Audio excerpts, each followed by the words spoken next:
what does Pan-Africanism mean to you?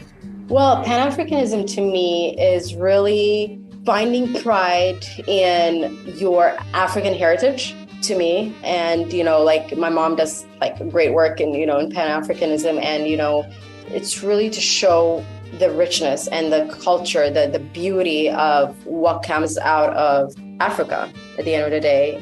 That's what it means to me. All right, you guys, let's get into first.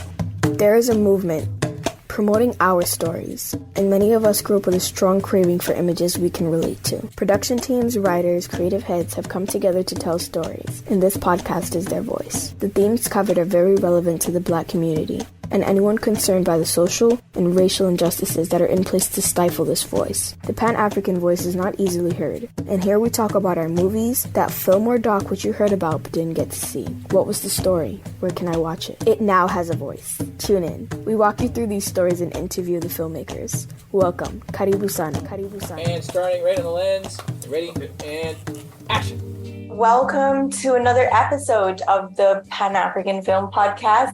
Today we have Mirchaye Sahlu, your visual communications specialist, and we're going to discuss your piece on African influence on America that you recently produced. And just to give our audience a little background about what your production is, it's basically something that was produced for African Heritage Month out here in the U.S. by the Montgomery County in Maryland. And they commissioned basically what is classified as long form, even though it's like roughly 15 minutes. And it was recently considered and nominated for the Historical Cultural Award at the Emmys, and you won. So congratulations. So excited about that. And to tell the audience a little bit about the themes you've covered, there's topics on identity, but mostly I would say the creativity and success of African diaspora in America. And the topics you cover are like fashion, food, music, dance, art, and just generally Black culture out here. So thank you so much for having me on this podcast. It's an honor. So yes, you gave most of the information. So it was produced for the African Heritage Month, which is celebrated every September in Montgomery County. Actually now, even nationally, but Montgomery County was the first jurisdiction that declared September as African Heritage Month in the US, and then other jurisdictions around the country picked it up. So just to give you a little backstory, even the whole African Heritage Month celebration, I pitched it to my boss like 2 years ago. I said, did you know that Montgomery County is the first jurisdiction to declare African Heritage Month, celebration in September? And the fact that we have a lot of African immigrants in this community, in this region specifically, I thought it was really necessary that we celebrated Africa and African people, African immigrants. And I'm very, lucky that I have a boss that always supports my ideas. So she gave me the green light to go for it. So it was my idea to basically celebrate it at the council level every year with a documentary, with special guests and all of that. So this was the second year, and I really wanted to highlight the richness of Africa, be it dance, music, food, fashion, African art, etc., to highlight all the beauty and richness Africa has, because a lot of times that's not really seen on social media or the news. We see all the negative parts of Africa. And I've always made it a mission of mine to promote the positive sides, all the good sides that we don't see, unfortunately. So that's kind of how I came up with the idea, pitched it. And, we're, like I said, there's so many Africans in this area and so many talented ones. So I did so much research and I connected with people. One person connected me to the other. And I was able to find all these amazing 5 people that I featured in a documentary, and I just started working on it. So that's kind of how it all started. I don't know if I answered the question. Yeah. So it's interesting because there's so much more to it. Like I said, it's only like a 15-minute project, but it's important for me to expose or illustrate how much work actually goes behind it and the research and like how long it takes to, get the roots planted really for anything that you produce. So that's interesting. But I also wanted just to give the audience a little background about yourself as I guess a journalist primarily, but you really do lean in on the visual arts for your communications that cover reporting, posting, PSAs, testimonials, and also like the documentary side, which is what we're focusing on today. But I just did want to give like a broader introduction to who is Mirchaye Sahlu. And you're welcome to add anything on there. Who do you define yourself as entirely aside from this obviously great production? Yeah, absolutely. That's a great question. So, I was born and raised in Ethiopia. I came here when I was 17 to go to college. Growing up, I was heavily influenced by my mother, who was also a journalist back in the day. She started as a anchor, news reporter. Then she was like a press secretary and eventually, actually got into documentary filmmaking. And when I was, 10 or 11, if I didn't have school, she would let me tag along on her shoots with her camera crew and all that stuff. And I thought it was the coolest thing ever. And I think when I was probably 13 years old, I said to myself, I'm going to go to school for journalism. So I had my entire life figured out at 13. Wow. And I just thought it was really powerful because, and the projects she worked on, were such important projects. Like, we grew up in a very conservative country. Like, for instance, like when she worked in TV, they didn't want to talk about breast cancer because they just felt like talking about breasts was like, too liberal or something. But she thought that it was important for people to learn about what breast cancer is and how to prevent it or how to get help, et cetera. So she produced a documentary on that. She went against all the no's and made it happen. So I thought that was very cool. And she also worked on the Wedge Project as part of the ILO's program, which stands for Women Entrepreneurship and Gender Equality. And basically what she did was, and this is the part that inspired me when she produced documentaries for ILO, she would go interview women that didn't have much, but they started some kind of business with what they had. It can be like making jewelry, making any kind of things with what they had. They didn't have a lot. And she put together this documentary to really showcase these women and how if they got loans, they could really make a difference, because especially in Ethiopia or any, conservative African country, like women are not really given a lot of opportunities. And I thought it was really bold and brave for her, like to kind of showcase that, at that time. So anyhow, that's how I got into journalism. And I've always been very passionate about producing content, like giving a voice to people that might not have a place to share their stories or might not know how to share their stories. And that's kind of what I do. So I kind of did what my mom did in Ethiopia, but at the county level here. And, I love being out and about in the community. I always knew that I didn't want a 9-to-5 job where I just sat in a desk all day. That definitely wasn't something I wanted to do. And also because there's so many Ethiopians here and also a lot of West Africans, and I do speak French too. I'm also the liaison for those different communities. So to be able to kind of give back to my people in this capacity to me has been amazing. So to answer your question, like, who am I? I don't know. Like I'm a very outgoing person that likes to talk to people and create content. Yeah. So that's something I'm passionate about for sure. Yeah, no, that's helpful. And I think those are really features or characteristics that really help in the line of work that you do, right? If you're out there making a documentary, you kind of need to speak out and get socialized and really plant some roots in the community or the story that you're trying to tell. You can't kind of be shy and not integrate with your story, right? Because it's non-scripted, it has to be authentic in a way. That's really helpful to know, I think, for everybody or people who might want to start making documentaries. The United States is home to a thriving African diaspora that has made important cultural contributions. Each one of us has a different story, but we've all come to call this nation our home. I'm Mirchaye Sahlu, a Montgomery County resident originally from Ethiopia. In this African Heritage Month, I take you on a journey to explore the influence African fashion, food, music, dance, and art has had in our county and nation overall.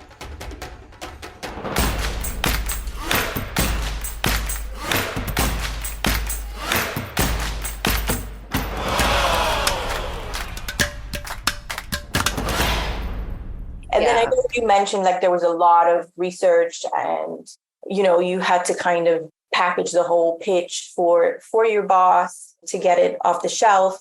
But could you take us like step by step through your process for creating particularly like this Emmy-winning piece? And how do you like fit together like the different elements from music, interviews, footage, like to form the full puzzle that tells the story so fluidly, like to the point where you're winning awards? So for this particular one, I started planning, I think it was back in January for the September documentary, only because I was also going out on maternity leave at the time for like 3.5 months. So I did my research, like pitched my idea. So like once I had the idea, I kind of wanted to highlight those like 5 different categories, like film, dance, music, dance, fashion, food, and art. So then I started looking for people in those categories that I can interview for those different categories. So I always start with Google. That's my best friend. I try to Google people. And my challenge is also because we're based in Montgomery County. A lot of times the people we interview have to be based in Montgomery County or have some kind of tie to Montgomery County. So it kind of limits your options. But I would start with Google. And if I can't find people easily, I would reach out to community contacts that I've had that I've been able to develop over the years in the different communities and get connected through that. Like for instance, like the artist in the documentary, my husband knew, so he connected me to him and stuff like that. And once I had my people, I reached out to them, scheduled the interviews ahead of time for like July before I left, put it on the calendar, made sure I also scheduled a videographer because we have to schedule our videographers whenever we go out in the field. And then I went on maternity leave, came back, and I started doing the interviews. Like literally my first day back on the job, I had like 2 interviews back to back because I only had 5 weeks to put the whole piece together. Because I came back August 1st and it was supposed to be done by end of August. And really, I got it done maybe end of August, maybe 1st of September or something like that. Because African Heritage Month is usually celebrated like mid-September when the council is back from recess. So knocked out all the interviews. Once I had all my interviews, I just sat down and I started listening to all the interviews to cut my sound bites. So I kind of had like a structure on how I wanted to start it. And based on my interviews, I always decide, okay, who should I start it with? You know, because there might be somebody that's extra fun that it will be interesting to end with, you know, like depending on what they say. So that's kind of how I figure out like the sequence of how it's going to flow. And then once I write my sound bites, then I start writing my script kind of like at the same time as I'm editing, like next to each other. And I usually have like 3 screens open because it's just easier to work that way. So I did the first draft and all like initially when I start editing, I don't put any music. I don't even think about that. I don't think about color correcting. I don't think about transitions, etc. Nothing. It's just all about just putting it in the timeline, just adding all the B-roll, finishing my script. And then I add my voiceovers. And the final step would be to color correct and add my music. And as to how I pick music, usually I go based on where that person is from a lot of times. Like, let's say they're from Nigeria, I would try to pick like a Nigerian like song. That way I can also promote the richness of our music, you know, that's kind of how I think about it. And if it's like for the Ethiopian person I interviewed in there, I picked classical Ethiopian music, for instance. So that's kind of how I decide what music I pick. And then I just, you know, edit it and I have a first draft. I have people look at it for feedback because feedback is always necessary when you're in the creative space. You know, there's always something you can improve on. Yeah. So that's kind of how I'm about it. No, that's really helpful. You know, obviously it's a process that's super different from like the scripted one. I didn't realize just how much though. Like I haven't done documentaries or you know, I worked for Reuters a long time ago, and it's nice. It's grounding to know like how good the original idea. Everyone starts with the idea, right? But then there's all the scheduling first, and it's beautiful. I think that maybe that's why it's so effective. You actually let the interviews guide your momentum in terms of the storyline. So that really worked for you. I can tell you that it was really good piece. Oh, and then I want to say the person that did all the graphics in there is my videographer, who's also very skilled in graphics and, After Effects and all that stuff. This Joe Thompson. So just want to put that out there. No, that's great. Yeah, those were good. And so that's added at the end, obviously. And what about the rights for your music? Can you comment a little bit about that? I know that's something that... Yeah. So we actually, the county has a subscription with Motion Array, where you can basically pick any music we pay. I think they pay for it annually or monthly. So we do have that subscription.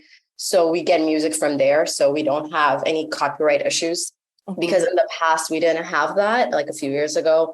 And we used to take music off of YouTube. Like if you go on YouTube and you put like copyright free music, you will have it. But then you have to mention where it's from. There's all these things attached under the description that, you don't think to look at. So a few of our videos, not mine personally, but a few of our videos on the team got flagged a couple of times. So we were just like, okay, we have to get a service. So we were able to, get a budget for that. And so we use Motion Array, and then we just take music from there. Yeah. Okay. That's helpful too. Yeah. And then you mentioned earlier that, it's really important to you to have a positive narrative about the African diaspora. So where does this positivity stem from for you? I think the positivity would stem from education and knowledge. People here, for instance, I've met so many people that I have never been to Africa, but they would tell you, oh, there's war in Africa. Life is bad in Africa, et cetera, based on what they're told, what they hear about, or what they see on the news, But there's just so much more to Africa than what we see on the news, because clearly all the good sides of Africa is not really seen on the news, in my opinion. And specifically on Ethiopia, when we had the civil war a couple of years ago, and, if you turned on CNN or any of Reuters, any of these Western media channels, you would hear about the war and how terrible it is, all that stuff. But when people, a lot of Ethiopian people went to Ethiopia for the new year, I think it was the homecoming year or whatever they call it now, I forget. But, for the Ethiopian New Year, a lot of Ethiopian folks went to Ethiopia, I think it was maybe a year and a half ago. But that was not on media anywhere. Nobody picked that news up. It was just all about the negative. So I think that, as Africans, I think we can do our best to kind of show what Africa is all about, what Africa has to offer. I think that's great. I mean, I'm doing it on a very small scale because I work for the county, but eventually I would love to take this effort internationally. So that's definitely a goal of mine. Yeah, that's definitely true. And tell us a little more about, your career, your background and training, and how you got into mass communications, journalism, and in particularly what the elements during that process were really useful and which ones were more challenging. I got my bachelor's from the University of the District of Columbia in mass media communications. And I started in print journalism because I loved writing initially. I had a journal since I was, 10 or something like that. So I loved writing. But eventually I interned at the Voice of America, and I realized just how cool video was, and I started, in fact, I taught myself how to edit on Final Cut Pro at the time, just watching the editors edit. And I would just take another video and just edit it. I never took a class for editing. I kind of learned it on the job during my internship. And I realized, I like video. So I took up a second, it's kind of the major is called mass media communications, but under it, you can pick concentration. So my concentration was print media. I added a second one in television production. So I got into taking lighting classes, filming classes, to use professional cameras. I never took the editing class. I learned that at my internship, like I said, but that's how I kind of got into it. And then after graduation, I worked at PBS for a couple of years at the PBS Kids digital department specifically. And I did like a few like web videos, etc., but I also did a lot of writing. Then I realized that I really wanted to go into journalism. So I pursued a master's degree from American University in international journalism and public affairs. And that's when I really started going into the field and talking to people, getting out of my comfort zone. Because at first, I would just like be scared to ask people to give comments, etc., on like really like important topics, like Supreme Court decisions, etc. So I started with that. I really loved it. And then I ended up at a nonprofit organization where I worked for another couple of years doing communications. And then eventually I ended up at the county where I'm actually doing journalism and I'm out in the community creating content. So I absolutely love my job. And I do a ton of like community outreach as well. So that's kind of like my background a little bit. What was the second part of the question today? It's like what you found useful, what you found challenging. Like in the learning process, was there anything that was a little less? Yeah. I think you mentioned like the part about coming out of your comfort zone with the interviews. Yes. Maybe that was a big one for me because, again, I come from a very reserved country. So even though I went to like a French school with like a Western school, basically, you still have that conservative like background, that I come from. So it's like, I never felt comfortable just like speaking up, just going around talking to strangers, etc. I was like in my own little corner kind of thing. That's what I was used to. But when I came here, I was forced to talk to people and what motivated me, even though my heart was racing as I was doing it, was the fact that, I said, if I don't go back with a story, I'm going to get a bad grade and I'm going to fail my class and that would be miserable, like terrible. So I have to get an interview. I have to get a sound bite because I need to go back and put the story together, especially when I was doing video, because in writing it's easier. You can somehow paraphrase what somebody said, etc. You can make it work. But in video, you actually have to have somebody on camera. So it was more challenging. So that to me was the challenging part. But I'm glad I went through the program because it really forced me to do it. And then it became normal. Like now I'm not scared at all. I just go and ask, hey, I'm doing the story. How are you? And then I got really good at small talk because small talk is really important. Like you have to make whoever you're interviewing feel comfortable. You can't just like go and like start talking about the issue. You kind of like, you might tell them, hey, I like your glasses. You have like a little small talk conversation going. And that's how you make them feel comfortable. So that's something I learned along the way. That was not easy for me. But that was, I think, the most challenging part, in my opinion. And also like the stress, like having tight deadlines. Obviously, I went through the French system, which is really tough. And we had all these tight deadlines, but it's not anything like journalism. Journalism, like you have to have your story done for the 4 p.m. show. So therefore you have to go out, get your story, get your sound bites, come back, write your script, edit all in the same, like all in like a matter of like 4 hours, which is not easy. And then you have to carry all these like heavy cameras and tripods and etc. lights. So it was definitely something that I had to get used to because at first it was really challenging and stressful. Yeah, that's super helpful. So like the time crunch of it all, and then also like just not being shy. Yeah. And actually it's awesome. You mentioned, like the root of your passion was really as a writer, as a writer myself. And in the middle of this huge WGA strike, I've actually noticed that a lot of, non-scripted content has recently gained a lot of traction, out here in the US. But aside from your personal challenges, like what advice do you have for writers and filmmakers in general who now want to branch over into documentary style productions?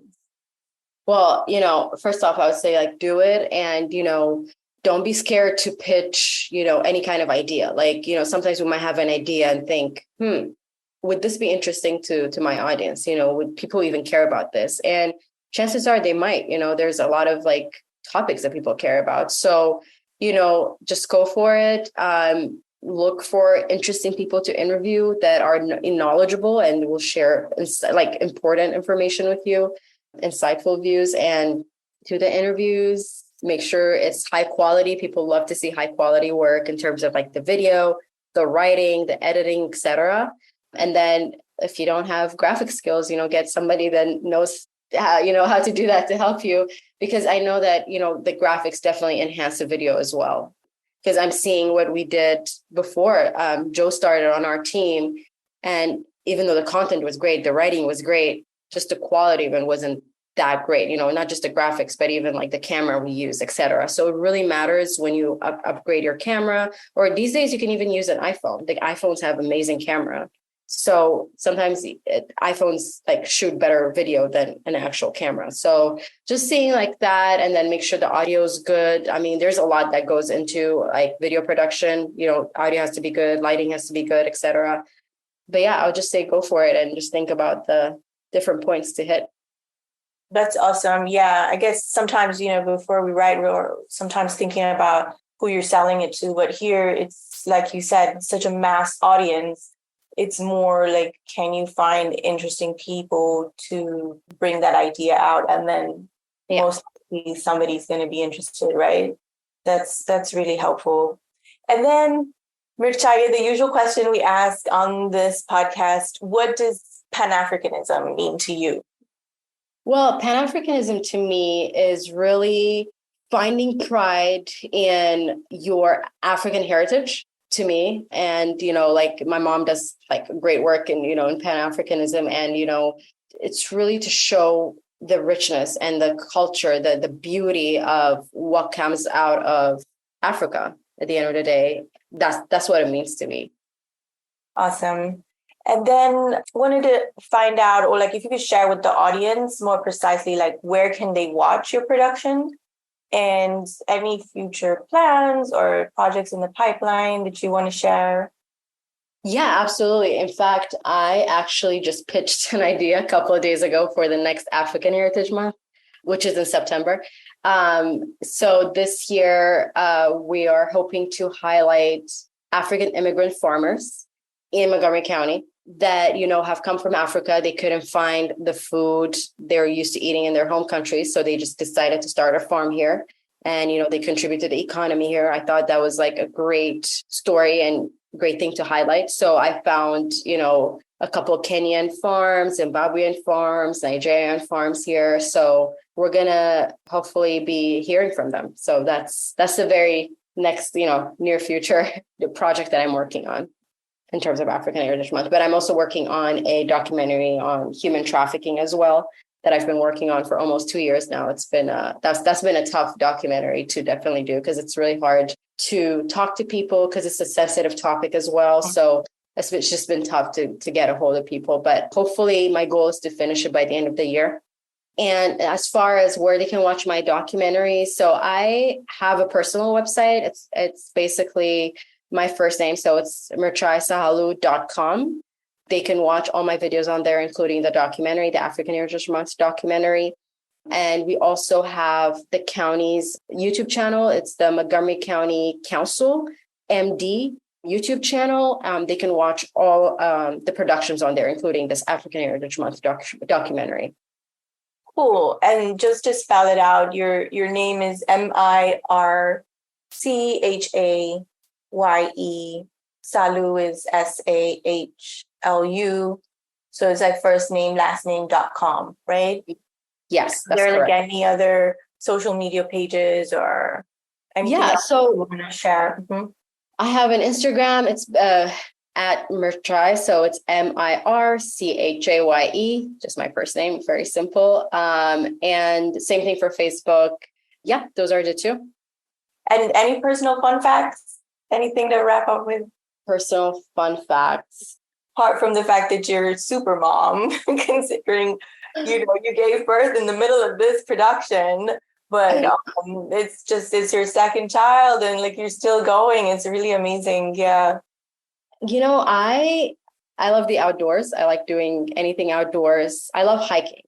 That's a person. Like, so wherever we travel everywhere, I usually book the trips and, plan out our itinerary. And I always put in a hiking activity in there because I always think it's the best way to see anywhere you're visiting. That is fun fact. Not it's also like distilling that stereotype of like, Black people not hiking. I've heard that one. Oh. So it is a fun fact for sure. Thanks so much, Mirchaye. It's been a pleasure to speak to you.